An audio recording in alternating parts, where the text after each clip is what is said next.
So hello friends, this is Om Agarwal and welcome back to my another class of accountancy class 11th।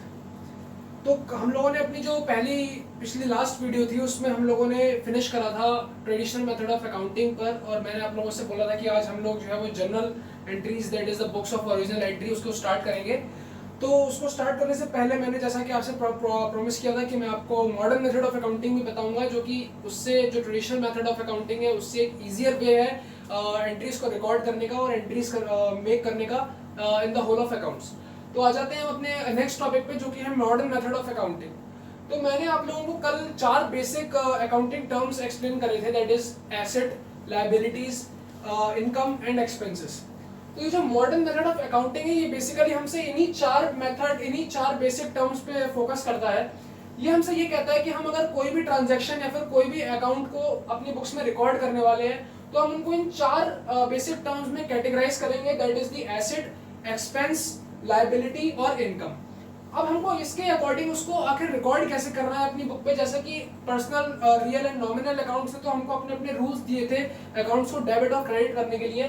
तो similarly हमको इसमें भी जो है वो अपने अपने रूल्स गिवन है कि अगर कोई भी एसेट और एक्सपेंस बिजनेस में आता है, बिजनेस को कोई भी एसेट या फिर एक्सपेंस का सामना करना पड़ता है, देन उसको हम डेबिट के थ्रू शो करेंगे। अब जैसे कि आप लोगों को ये सबको पता है कि जो आप लोगों ने साइंस में चीज पढ़ी होगी कि हर एक्शन का एक अपोजिट रिएक्शन होता है। सो ये तो रही बात इन चीजों को बिजनेस में आने की, बट अगर ये सारी चीजें बिजनेस से ये 2 टर्म्स बेसिकली जा रहे हैं तो फिर हम उसको कैसे रिकॉर्ड करने वाले हैं। हम भी एक opposite entry that is we are going to pass, हम इसको डेबिट करके हमने इसको शो करा था अपने अकाउंट में, हम इसको क्रेडिट करके जो है वो अपने अकाउंट से बाहर भी निकाल सकते हैं। और तो ये हो गई बात हमारी एसेट एंड एक्सपेंसेस की। अब 2 टर्म्स जो और है हमारे पास, that is liability and income. उसको हमको कैसे शो करना है, उसे हमको क्रेडिट करके शो करना है अपनी बुक्स ऑफ अकाउंट्स में। और अगर हम लोग उसको निकालना चाहते हैं अपनी बुक्स ऑफ अकाउंट से, देन हम उसके लिए भी एक अपोजिट एंट्री पास करेंगे उसको डेबिट करके। सो बेसिकली अब हम लोग स्टार्ट करने वाले हैं अपना जर्नल। तो उसके लिए हमारे पास 3 बेसिक रूल्स हैं, that is the conventions also you can say. So हमारे पास एक जो 3 रूल्स हैं ये भी सिमिलर हैं उन प्रिंसिपल्स के तरह जो हमने कल अपनी वीडियो में पढ़े थे। तो पहला जो हमारे पास कन्वेंशन आता है that is the convention of full disclosure.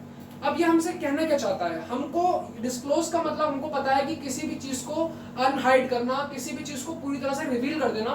So full disclosure का ये जो कन्वेंशन है ये हमसे यही कहता है कि अगर हमारी अकाउंटेंसी में या फिर हमारी थ्रू आउट द ईयर कोई भी ऐसी एक्सपेंस है या फिर कोई भी ऐसी चीज है जो फ्यूचर में एक्सपेक्टेड है लेकिन अभी हमको पता नहीं है कि वो कितना एक्सपेंस होने वाला है या फिर उसका हमको कितना अमाउंट जो है वो पे करने वाला है, तो हमें ऐसी चीजों को भी जो है वो अपनी अकाउंट्स में आज ही रिकॉर्ड करना है, उसको हमें अपनी बुक्स में शो जरूर करना है। ये हमसे फुल डिस्क्लोजर प्रिंसिपल कहता है।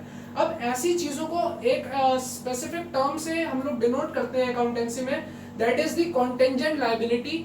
इसका ये मतलब होता है कि ऐसी लायबिलिटीज या फिर ऐसे खर्चे फ्यूचर में जो होने वाले हैं जिनका आप अमाउंट अभी से पता नहीं लगा सकते, you can not predict the amount, लेकिन आपको ये बात पता है कि यार इतना नुकसान या फिर इतना खर्चा हमारा फ्यूचर में होना ही होना है इस चीज से रिलेटेड। सो आप उस चीज को अपनी बुक्स ऑफ अकाउंट्स में जरूर दिखाएंगे और अभी ही आपको दिखाना है, आप उस टाइम पे उसको नहीं दिखा सकते।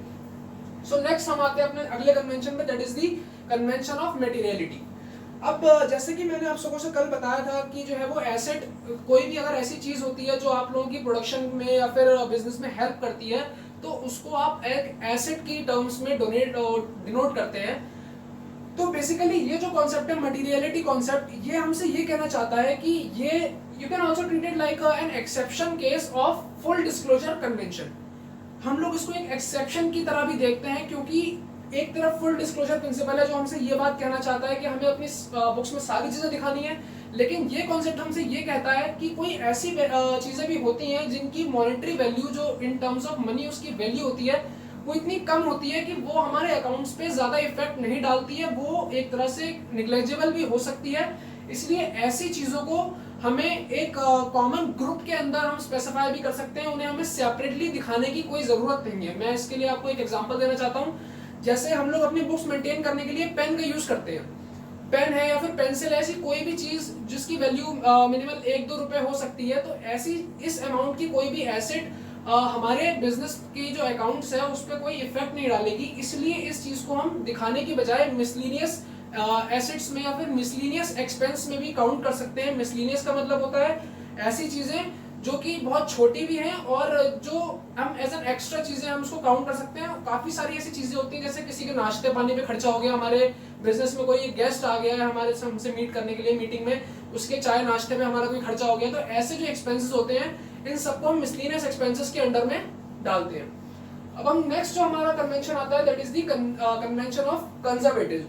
सो कंजर्व करना किसी को प्रिजर्व करना होता है जैसे कि आप सबको पता है। सो ये कॉन्सेप्ट हमसे ये कहना चाहता है कि अगर हमारा प्रॉफिट और लॉस कैलकुलेट करते समय कोई ऐसा हमें इनकम हो रही है जिससे रिलेटेड जो खर्चा है वो हमको भी पता नहीं है, लेकिन हमको हम एक अमाउंट क्रेडिट कर सकते हैं जो हमें फ्यूचर में देना है, या फिर हमको वो अमाउंट पता है कि कितना है लेकिन हमको वो अभी ना दे करके फ्यूचर में देना है, तो हमें उस अमाउंट को आज ही अपनी बुक्स में रिकॉर्ड करना है। उस चीज को अपने P&L में हमें that is the profit and loss, उसमें हमको अभी से उसको शो करके दिखाना है। तो ये हो गई दो टॉपिक्स हमारे। अब इसके बाद हम लोग जो है जर्नल एंट्रीज शुरू करते हैं। That is the chapter number 9 of your book, that is DK Goyal. अगर आप लोग कोई और बुक यूज कर रहे हैं देन उसमें आप लोगों को चैप्टर मिल जाएगा बुक्स ऑफ ओरिजिनल एंट्रीज और जर्नल एंट्रीज के नाम से। तो मेरे पास यहाँ पे डीके गोयल की बुक है, मैं इसको यहाँ पे स्टार्ट कर रहा हूँ। फर्स्ट हमारा जो चैप्टर है numerical chapter that is the journal entries. तो मैं आता हूँ, इसके कुछ फीचर्स यहाँ पे दे रखे हैं हमको, फीचर्स और फंक्शंस एंड एडवांटेजेस हमको यहाँ पे दे रखे हैं। तो मैं यहाँ पे आप लोगों को इन सारी चीज़ों का एक ब्रीफ दे देता हूँ छोटा सा। इन सारी चीज़ों को आप अपने घर पे रीड भी कर सकते हैं, ये थ्योरेटिकल पार्ट है, इसमें ऐसा कोई बहुत ज़्यादा इशू नहीं होगा। सो बेसिकली हमें जर्नल एंट्रीज बनाने की या फिर जर्नल बनाने की ज़रूरत क्यों पड़ी, ये चैप्टर हमको ये बताना चाहता है कि यार हमारी फर्म में या फिर हमारा जो बिजनेस ऑर्गेनाइजेशन है उसमें डेली बेसिस पर हमें खर्चे करते हैं या कोई ना कोई ट्रांजैक्शन होती रहती है, जो बड़े बड़े बिजनेस होते हैं, जो छोटे बिजनेस भी होते हैं उसमें भी। तो अब अगर हम लोग इतनी सारी चीज़ों को, इतने सारे ट्रांजैक्शंस को एक पर्टिकुलर डे पे जाके रिकॉर्ड करेंगे तो हमसे ऐसा हो सकता है कि कोई एक इवेंट या फिर कोई एक ट्रांजैक्शन जो है वो हमसे मिस आउट हो जाए, हम उसको रिकॉर्ड ना करें। तो इससे क्या फर्क पड़ेगा, इससे हमारा जो प्रॉफिट साल के एंड में आने वाला है वो इससे इफेक्ट हो जाएगा, प्लस जो हमको टैक्सेस पे करने हैं वो भी इफेक्ट हो जाएंगे इसकी वजह से। तो ये हमको ये बताता है कि हमें डेली बेसिस पर जैसे जैसे ट्रांजैक्शंस होती जाती हैं उनको एक क्रोनोलॉजिकल ऑर्डर में डेट मेंशन करके उन सभी चीज़ों को हमें एक क्रोनोलॉजिकल ऑर्डर में जो है वो रिकॉर्ड करते जाना है। तो बेसिकली जर्नल हमसे हमारे इसी काम को करने में हेल्प करता है। तो हम लोग जो सबसे पहली चीज इस जर्नल एंट्रीज में देखने वाले हैं दैट इज द फॉर्मेट। आपको ये जो एक टेबुलर फॉर्म में ये बनेगा, जो कि एक स्टैंडिंग टेबल होने वाली है, तो इसका फॉर्मेट हम सब लोग जो है देख लेते हैं आज।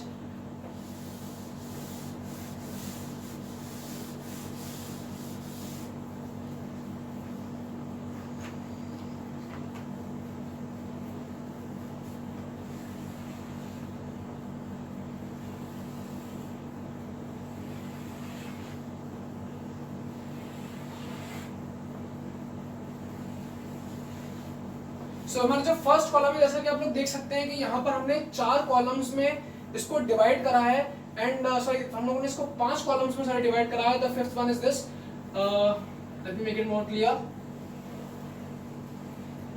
तो ये हमारा जो जर्नल एंट्रीज होने वाली हैं उसके जर्नल जो हम लोग टेबल बनाने वाले हैं, ये वो टेबल है विद 5 कॉलम्स।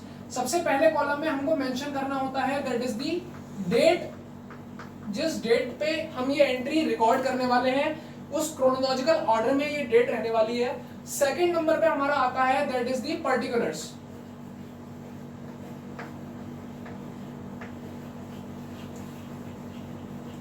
अब पर्टिकुलर्स में हम लोगों को क्या चीज रिकॉर्ड करनी है, पर्टिकुलर्स में हम लोगों को रिकॉर्ड करना है the name of the account, कि कौन सा अकाउंट हम लोग जो है वो रिकॉर्ड करने वाले हैं, क्या ट्रांजैक्शन होने वाली है, that we have to record in this particulars column. Next हमारे पास कॉलम आता है कॉलम ऑफ LNF। ये शॉर्ट फॉर्म है, इसकी जो फुल फॉर्म है LF की that is the ledger folio. ये आप लोगों को आगे पढ़ने के लिए मिलेगा कि इसका क्या यूज है बेसिकली इस फॉर्मेट में। अभी हम इसको छोड़ते हैं, आगे बढ़ते हैं अपने नेक्स्ट उसकी तरफ, हेडिंग की तरफ। That is the amount for debit. Make it very clear that पहले जो कॉलम आएगा उसमें डेबिट का ही अमाउंट आना चाहिए और जो सेकंड कॉलम आएगा उसमें क्रेडिट का अमाउंट आता है। That is the amount and for credit.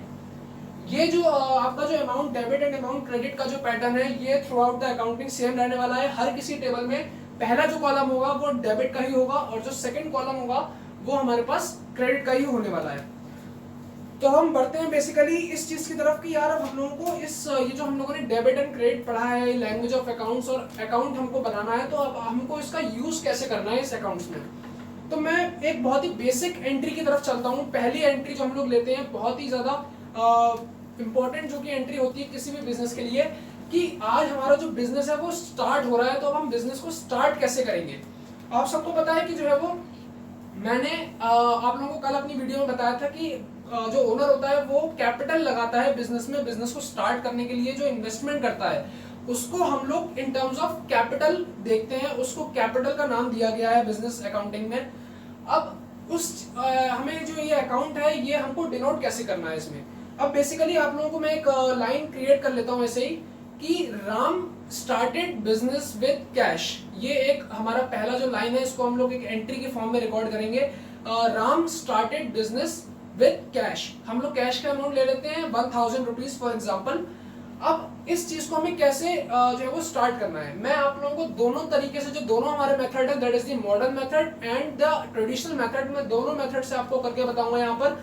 लेकिन आप लोगों को जिस भी मेथड से इजियर लगे आप उसको फॉलो कर सकते हैं, लेकिन वैसे मैं आपको पर्सनली सजेस्ट करूंगा कि आप मॉडर्न ट्रेडिशनल मेथड की तरफ ज्यादा डीप में ना जाएं, उसको खाली समझें और मॉडर्न मेथड के साथ अपनी अकाउंटिंग को पॉलिश करें। तो Ram started business with cash, आज डेट है सपोज फॉर एग्जांपल 1 जुलाई। हम लोग यहाँ पे पहले अपनी डेट डाल देंगे, that is the 1 July. Year mention कर देंगे, दिस इज 2020। अब हम लोगों को पहला स्टेप जो हमारा डेट का जो हमारा प्रोसेस था वो हमारा कंप्लीट हो चुका है। अब हमें पर्टिकुलर्स की तरफ जाना है। अब हमें चीजों को कैसे डिनोट करना है कि कौन सी चीज डेबिट हो रही है और कौन सी चीज क्रेडिट हो रही है। मैं यहाँ पे डैश बना रहा हूँ, डैश में हम लोग अकाउंट का नाम फिल करेंगे, फर्स्ट डैश। आप जो भी चीज पहले लिखेंगे उसके आगे यहाँ पर छोटा सा लिख देंगे DR, that is the debit. इससे ये पता चल जाएगा कि ये अकाउंट यहाँ पे डेबिट हुआ है। और उसके बिल्कुल नीचे बिना कोई लाइन छोड़े आप थोड़ा सा यहाँ से 2 फिंगर से 1 फिंगर का गैप लेकर के यहाँ पे लिखेंगे 2 एंड देन अगेन डैश। इसके आगे आपको क्रेडिट या डेबिट कुछ भी लिखने की जरूरत नहीं है, ये इटसेल्फ आपको ये जो 2 लिखा हुआ है यहाँ पर ये आपको बता रहा है कि ये जो नीचे वाला अकाउंट है ये हमारा क्रेडिट हो रहा है और ऊपर वाला जो हमारा अकाउंट है ये हमारा डेबिट हो रहा है। अब Ram started business with cash and the cash amount is 1000 rupees. तो बिजनेस हमें जो है वो बिजनेस के पॉइंट ऑफ व्यू से हमें एंट्रीज फॉर्म करनी है, हमें बिजनेस के पॉइंट ऑफ व्यू से सोचना है। तो ये जो मैंने अभी लाइन बोली इससे बिजनेस पे आखिर क्या इफेक्ट पड़ा होगा। बिजनेस के पास 1000 रुपए का कैश का अमाउंट आया होगा। अब जैसा कि मैंने आप लोगों को बताया था कि कैश का अमाउंट जो होता है वो पहले मैं मॉडर्न मेथड से बताता हूँ। कैश का अमाउंट हमारे लिए एक एसेट है। तो मैंने आप लोगों को अभी ये बात बताई है कि जब भी कोई एसेट बिजनेस में आएगी तो उसको हम लोग डेबिट के थ्रू डिनोट करने वाले हैं। तो सबसे पहला जो हमको अकाउंट मिलेगा that is our cash account and cash account is debited. Debit का अमाउंट हम लोग डेबिट कॉलम में लिखने वाले हैं, दिस इज 1000 रुपीज। अब हमें क्रेडिट क्या चीज करनी है, क्योंकि जैसा मैंने आपको बताया था कि ये डबल एंट्री सिस्टम पे हम लोग चीजें बना रहे हैं, सारे अकाउंट्स प्रिपेयर कर रहे हैं, तो हर एक ट्रांजैक्शन का 2 अकाउंट्स पे कम से कम इफेक्ट पड़ने वाला है। तो अब हमने डेबिट तो एक चीज कर दी, लेकिन अब हम लोग क्रेडिट क्या चीज करने वाले हैं। तो क्रेडिट हम लोग करेंगे क्योंकि बिजनेस स्टार्ट हुआ है, राम ने इन्वेस्ट करा है, कैपिटल लगाई है। और कैपिटल क्या चीज है बिजनेस के लिए, कैपिटल बिजनेस के लिए लायबिलिटीज के अंडर में काउंट होती है। कैसे, अब मैं आपको ये बात बताता हूँ। जब भी कोई पर्सन जो है वो बिजनेस स्टार्ट करता है देन वो बिजनेस से यार ये एक्सपेक्ट करता है कि इन फ्यूचर ये बिजनेस मुझे रिटर्न्स भी देगा। तो यही सोच करके वो उस बिजनेस में जो है वो पैसे लगाता है।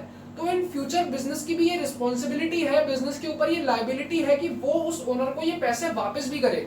इसीलिए जो वो कैपिटल उसने इन्वेस्ट करी है वो बिजनेस के लिए क्या है, लायबिलिटीज है। और लायबिलिटीज जब बिजनेस में आती हैं then it is denoted through crediting the amount.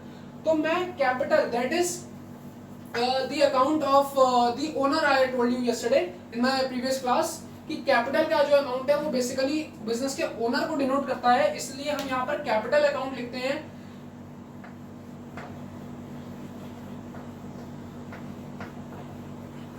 Capital account इसकी जो वैल्यू है वो हम लोग क्रेडिट कॉलम में लिखेंगे, दैट इज 1000 रुपीज। अब एक चीज हमें जो बहुत ज्यादा ध्यान देने वाली बात है कि ये हमारी एक एंट्री, एक ट्रांजैक्शन आज हमने पास करी है पहली, this is the first transaction in the business कि बिजनेस हमारा स्टार्ट हो रहा है आज। तो एक चीज जो हमको थ्रू आउट अकाउंटिंग बहुत ज्यादा ध्यान रखनी है कि ये जो डेबिट का अमाउंट है और ये जो क्रेडिट का अमाउंट है, ये एक एंट्री में क्रेडिट और डेबिट का जो अमाउंट्स हैं ये दोनों हमेशा इक्वल रहने वाले हैं। अगर मैं यहाँ पर दो अकाउंट को डेबिट कर रहा हूँ और नीचे भी दो अकाउंट को क्रेडिट कर रहा हूँ, तो उन दोनों अकाउंट्स के जो सम आने वाला है वैल्यूज का और जो क्रेडिट के जो अमाउंट की वैल्यूज का सम आने वाला है वो हमेशा इक्वल रहेगा। जैसा कि आप लोग देख सकते हैं यहाँ पर दोनों डेबिट और क्रेडिट में 1000 रुपीज का ही टोटल आ रहा है, ये दोनों इक्वल है, इसमें कोई भी डिफरेंस नहीं है। तो ये तो मैंने आपको बताया था मॉडर्न मेथड के थ्रू। अब हम इसको चलते हैं लेकर के थ्रू ट्रेडिशनल मेथड के। ट्रेडिशनल मेथड के through, that is the personal account, real account and nominal account, हम इसकी एंट्री कैसे बनाने वाले हैं। इसकी एंट्री बनाने के लिए अब हमको थ्रू ट्रेडिशनल अकाउंट सबसे पहले ये समझना होगा कि रियल अकाउंटिंग में कौन सी चीजें आती हैं। जैसे कि मैंने आप लोगों को कल बताया था ये बात कि रियल अकाउंटिंग में सारी एसेट्स इंक्लूड होती हैं, और रियल अकाउंटिंग का जो रूल था वो ये था कि debit what comes in and credit what goes out. So cash हमारे लिए एक एसेट है और एसेट जो है वो बिजनेस में आ रही है।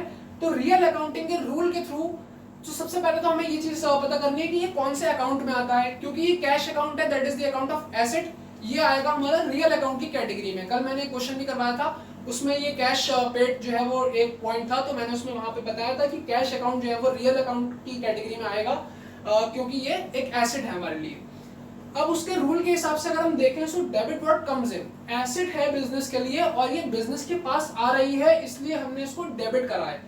अब कैपिटल की बारी आती है। कैपिटल हमको क्या रिप्रेजेंट कर रहा है, the name of the owner, ये ओनर को हमें रिप्रेजेंट कर रहा है, तो ये जाएगा हमारा पर्सनल रिप्रेजेंटेटिव पर्सनल अकाउंट में, ये कैपिटल का अकाउंट हमारा जाने वाला है। उसका जो रूल होता है वो होता है debit the giver and credit the receiver.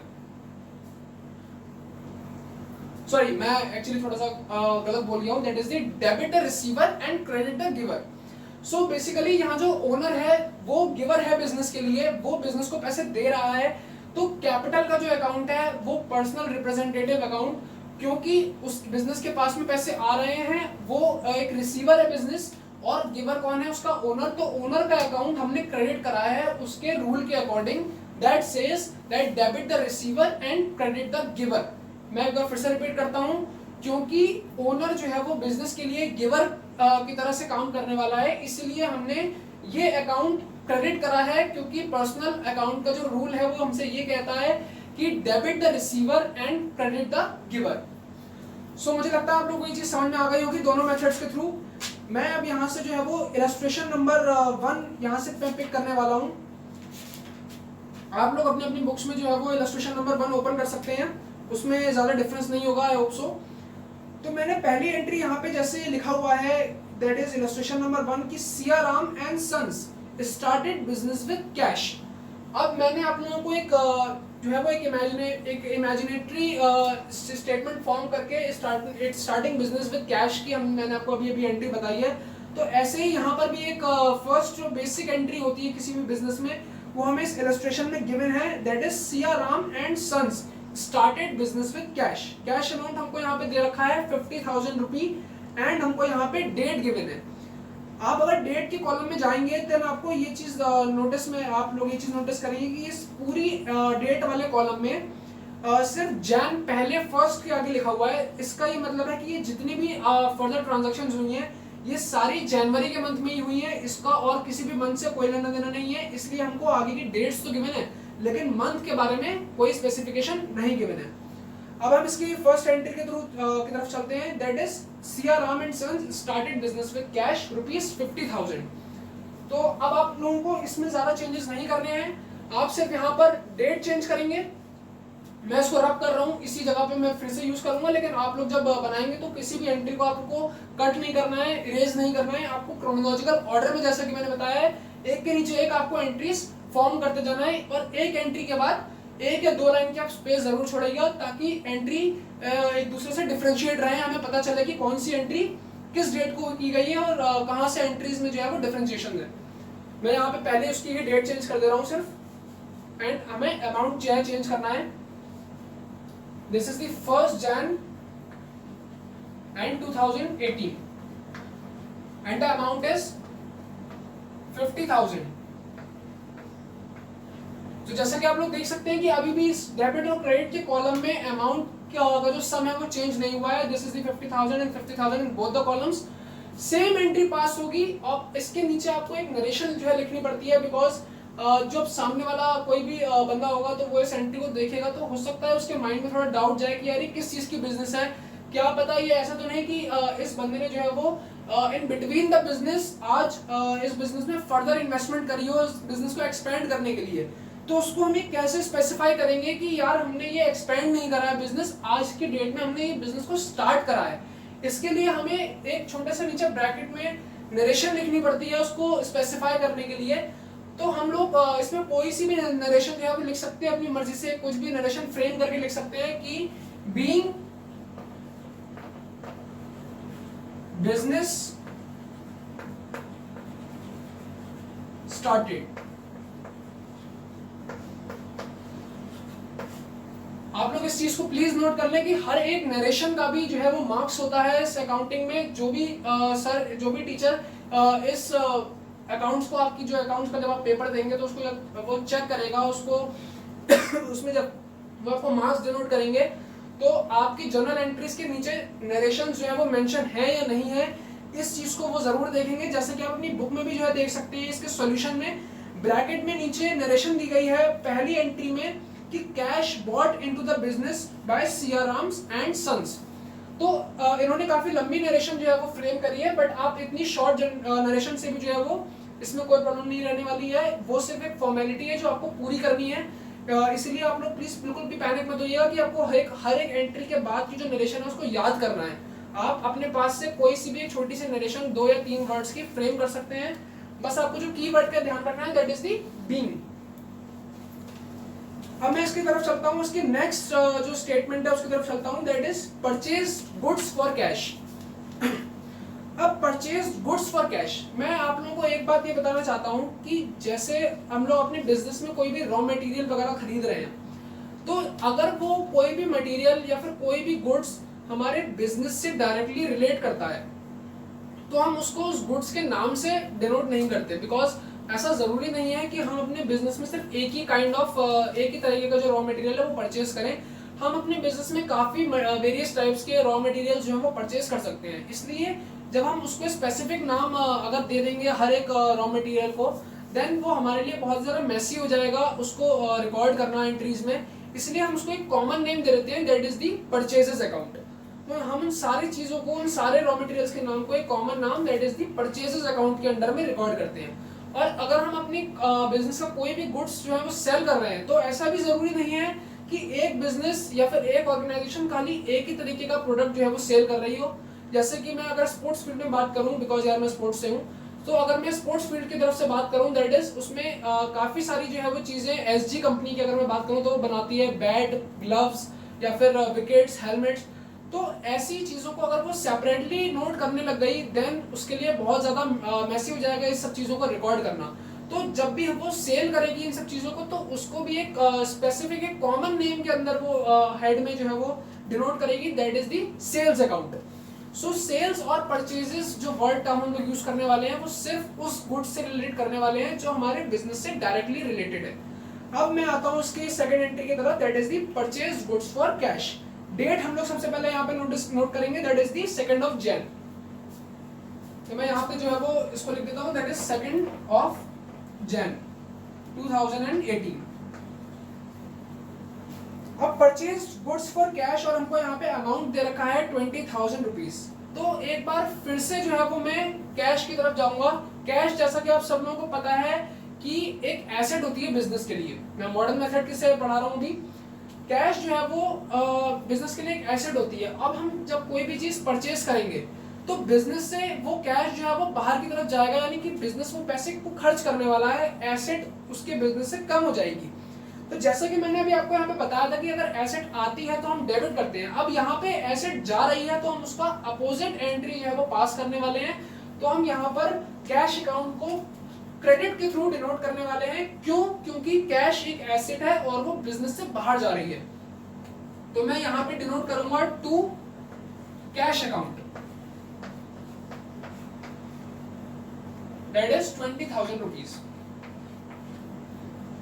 अब हम लोगों ने परचेज करा है गुड्स को, तो मैंने अभी आप लोगों को बताया कि हम लोग गुड्स को या फिर कोई भी रॉ मटेरियल को परचेजेस अकाउंट की कैटेगरी में रखते हैं। अब ये जो रॉ मटेरियल है ये भी बिजनेस के लिए एक एसेट ही है। क्यों? क्योंकि इससे बिजनेस को प्रोडक्शन में हेल्प मिलने वाली है। अब एसेट हम लोग परचेज करके अंदर ला रहे हैं अपनी बिजनेस के, तो एसेट बिजनेस के इनवर्ड्स फ्लो हो रहा है, बिजनेस के अंदर एसेट आ रही है, तो हम उसको डेबिट के थ्रू डिनोट करेंगे, जैसे कि अभी हमने पढ़ा था। सो हम लोग परचेजेस अकाउंट लिखेंगे,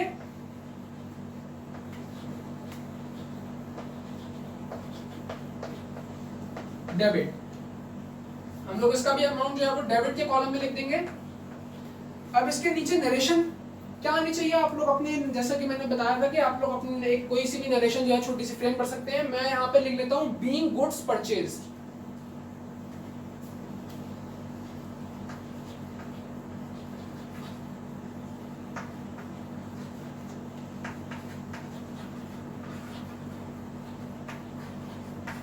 आप लोग इस चीज को थोड़ा और स्पेसिफाई करने के लिए, इस नरेशन को थोड़ा और स्पेसिफिक बनाने के लिए यहाँ पे एक चीज और ऐड कर सकते हैं कि being goods purchased for cash, जिससे कि जो है वो जो रीडर होगा, जो भी टीचर इस चीज को चेक कर रहा होगा आपके एंट्रीज को, वो और ज्यादा स्पेसिफिकली आपकी जो एंट्री है उस पर ध्यान देगा कि यार इस बंदे ने गुड्स उधार पे नहीं परचेज करे हैं बल्कि कैश पे परचेज करे हैं।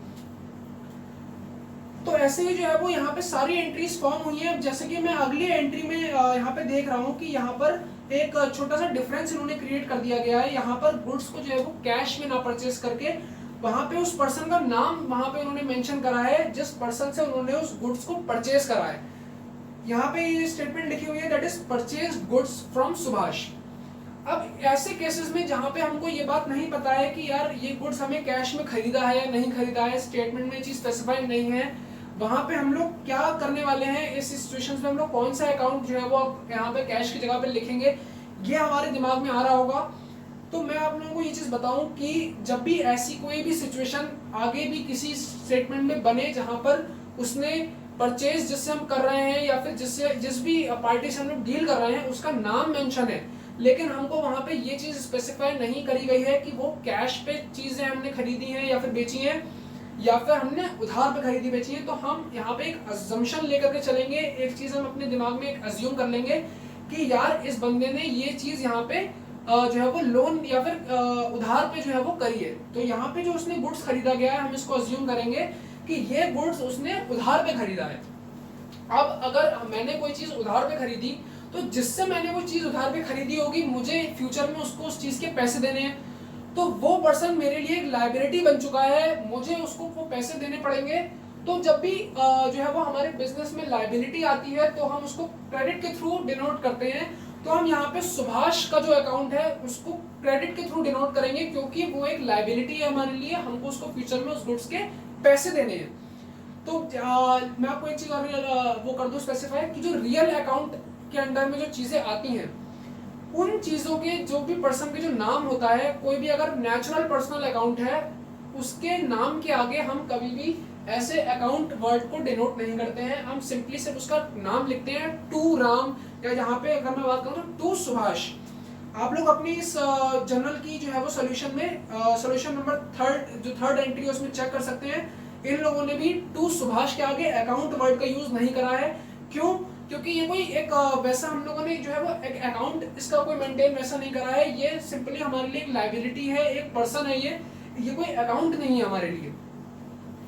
तो अब हम आते हैं इसकी नेक्स्ट पार्ट की तरफ, that is the purchase goods. अब परचेज गुड्स के लिए आप फिर से वही परचेजेस अकाउंट का वर्ड यूज करेंगे और बिजनेस में क्योंकि वो एसेट है वो आ रही है, देन हम उसको डेबिट करेंगे एंड सुभाष का अकाउंट हम लोग क्रेडिट करेंगे। तो एंट्री हमारे पास बन जाएगी purchases account debit to Subhash.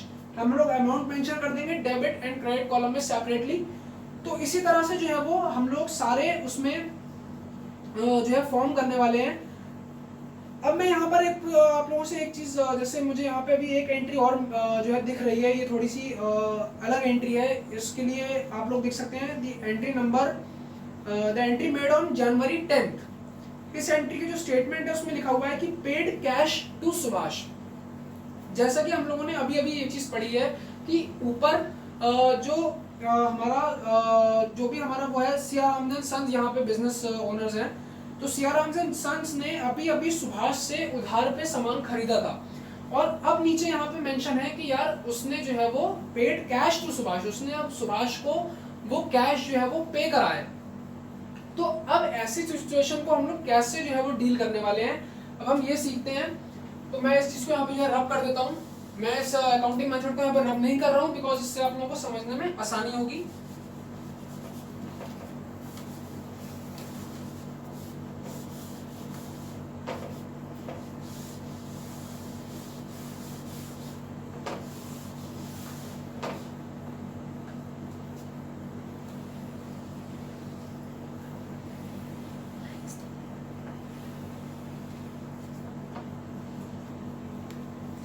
तो जैसा कि आप लोग देख सकते हैं कि यार मैंने वो साइड का जो हाफ बोर्ड था उसको मैंने जो है इरेज कर दिया ताकि फॉन्ट थोड़ा और बड़ा हो सके, इससे आप लोगों को थोड़ा और इजीली समझ में आएगा।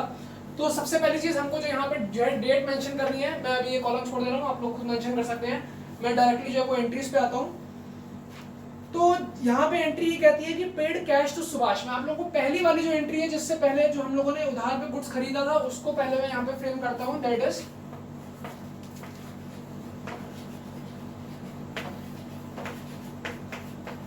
Purchases account debit and to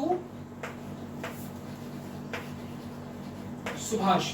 यहाँ पे आप लोगों की नरेशन आ जाएगी। यहाँ पे अब हम लोग ये जो पहली एंट्री है जो गुड्स है इसका जो अमाउंट हमने जिस अमाउंट का हम लोगों ने जो गुड्स खरीदा है दैट इज 12,000 रुपीज।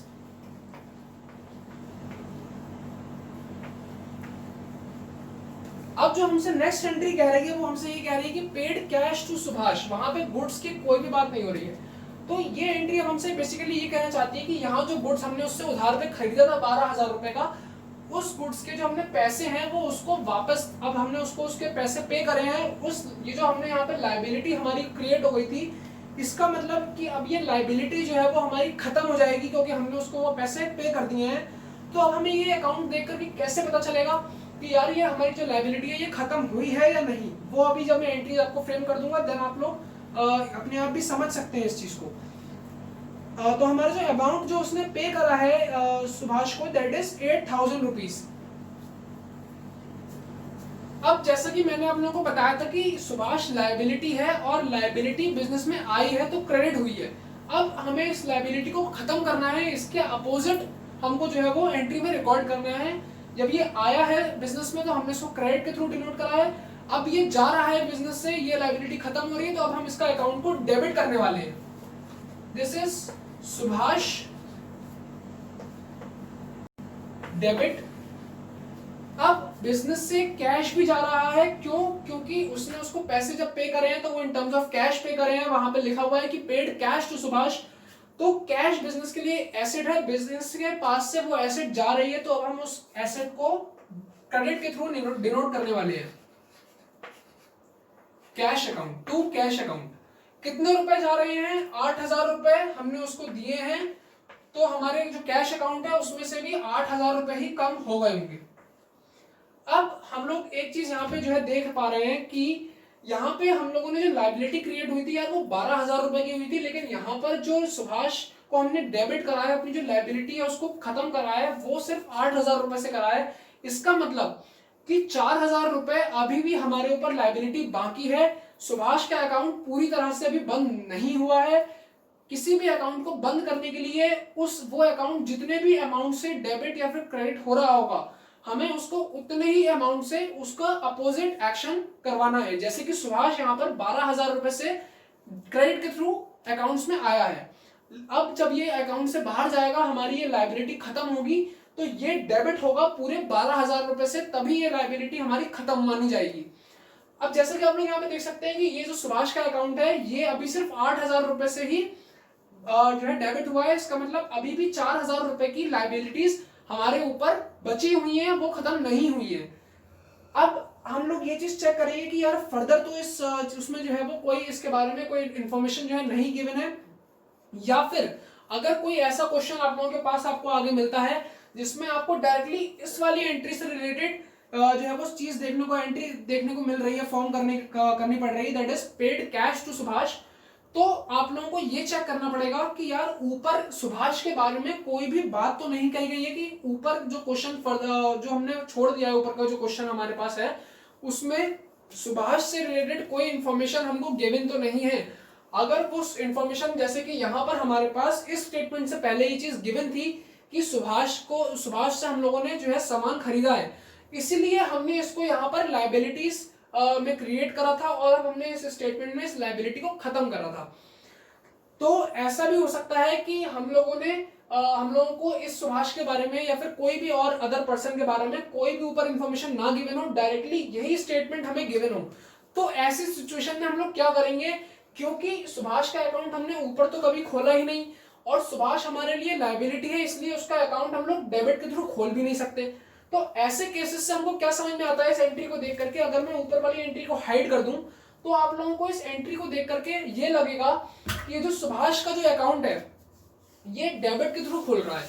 अब डेबिट के थ्रू आप लोगों को ये चीज पता है कि सिर्फ दो ही अकाउंट जो है वो ओपन होते हैं, that is the account of asset और अकाउंट ऑफ एक्सपेंसेस।